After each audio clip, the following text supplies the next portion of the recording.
Перед рассветом город Вартона тонул в сером тумане, и редкие машины отражались в мокром асфальте. На верхнем этаже стеклянного офисного центра стоял человек, которого в компании знали только как далекого и строгого владельца, Дамира Леонардовича. Однако сейчас он выглядел совсем не так, как привыкли видеть его сотрудники. Он застегивал растянутый свитер, натягивал потертые джинсы и тщательно скрывал ухоженные руки, натирая их землей и пылью. Перстень, символ его статуса, он спрятал в ящик стола. Несколько месяцев он наблюдал, как люди в его компании меняются, как менеджеры перестают замечать уборщиков, как секретари морщатся, увидев небогатого клиента, как в офисе все чаще уважение дают не человеку, а его кошельку. Тогда он решил проверить, что стоит за улыбками и вежливостью, которые видит каждый день. Он вышел через черный ход и поймал обычное такси. Уже от взгляда водителя стало ясно. Эксперимент начался. Когда Дамир подошел к офису, охранник Рико, который обычно чуть ли не кланялся ему, нахмурился. «Ты куда собрался?» «Хотел узнать насчет работы», — тихо ответил Дамир. «Ну, для начала хоть помылся бы. Мы тут не ночлежку держим». Внутри офиса реакция была такой же. Люди бросали быстрые, отстраненные взгляды, шептались. Две секретарши фыркнули, проходя мимо. Что за нищий? Наверное, подсобник. Хотя даже у них одежда приличнее. Но Дамир шел дальше. Он хотел увидеть все. В отделе бухгалтерии разговоры прекратились,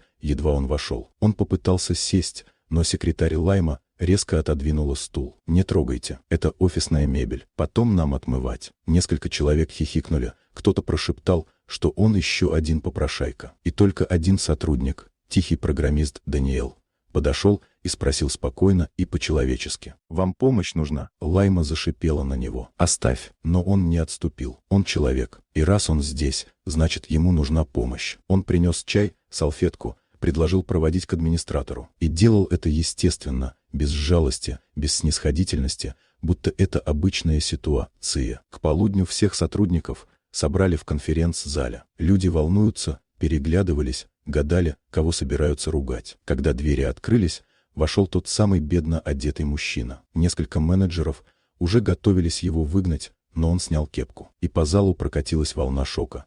Перед ними стоял сам Дамир Леонардович. Он говорил ровно, без крика. «Сегодня утром я пришел сюда как обычный человек и увидел, что многие забыли, что уважение не привилегия богатых». Он перечислял все, что видел.